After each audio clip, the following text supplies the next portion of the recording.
Assalamualaikum warahmatullahi wabarakatuh. Apa kabarnya nih teman-teman Sobat Ruang TP? Semoga selalu dalam keadaan sehat ya.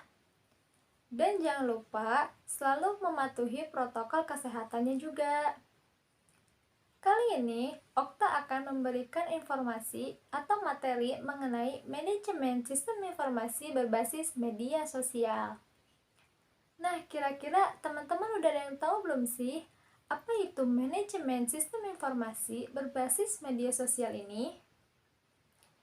Tapi sebelum kita lanjut, kalian jangan lupa like, komen, dan subscribe, dan bagikan video ini ya teman-teman.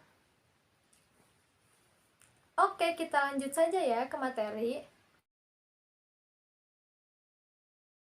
Sistem informasi berbasis media sosial ini adalah informasi yang membantu kita membagikan konten di antara jejaring sosial dan pengguna. Nah, media sosial ini juga mempermudah kita untuk berinteraksi dimanapun kita berada.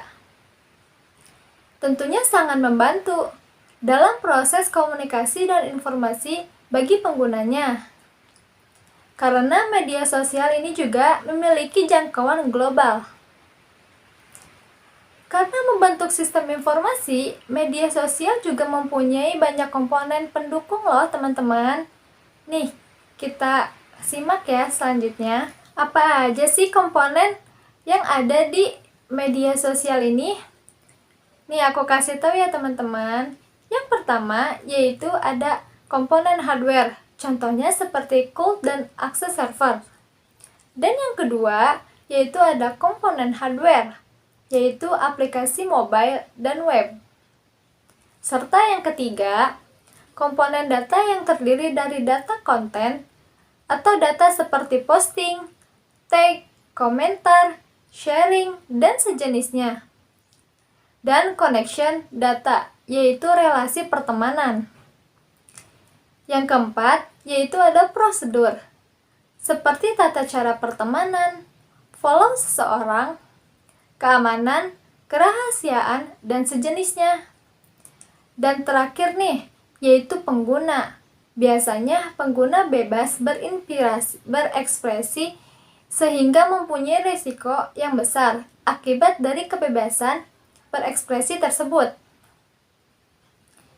Nah, selanjutnya bagaimana sih sistem manajemen informasi media sosial ini dalam meningkatkan strategi organisasi?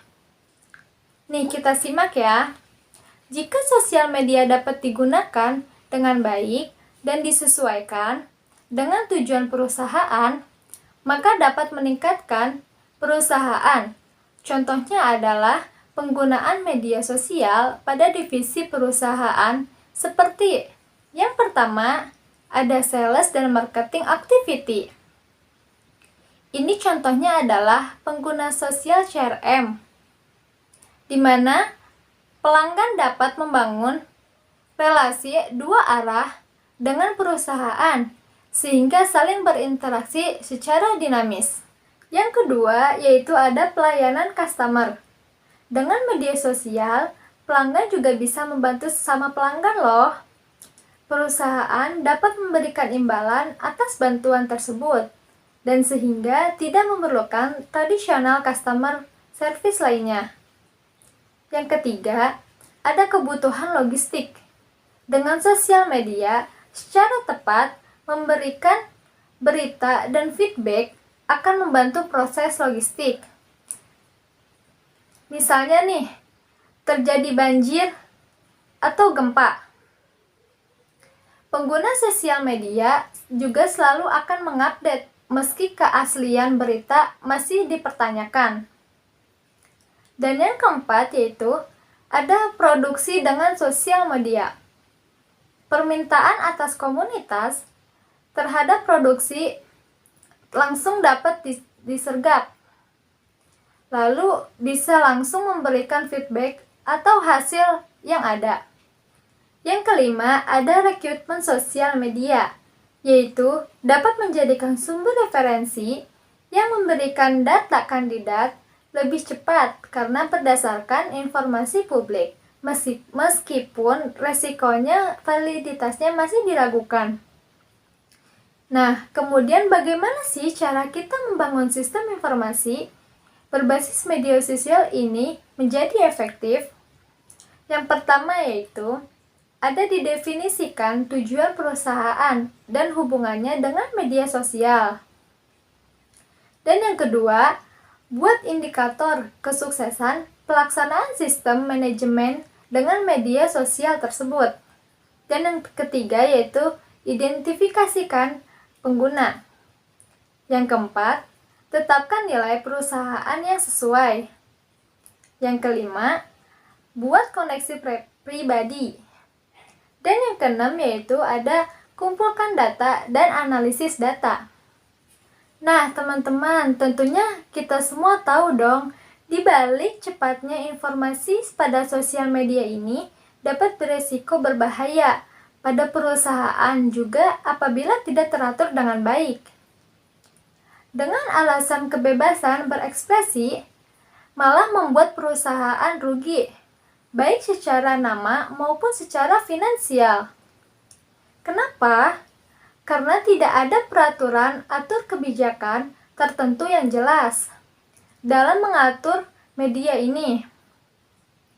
Nah, untuk itu, langkah pertama perusahaan apabila ingin menjalankan sistem informasi sosial media ini, yaitu dengan membuat dan mensosialisasikan kebijakan terkait sosial media ini. Contohnya, yang pertama yaitu ada membuat hak kewajiban karyawan yang berhubungan dengan media sosial. Dan perusahaan juga bisa mencontoh dari kebijakan sosial media umum lainnya dan melakukan modifikasikan sesuai dengan kebutuhan. Nah, teman-teman, udah jelas dong apa informasi yang tadi aku berikan? Mungkin hanya itu saja yang bisa saya sampaikan ya mengenai manajemen sistem informasi berbasis media sosial ini.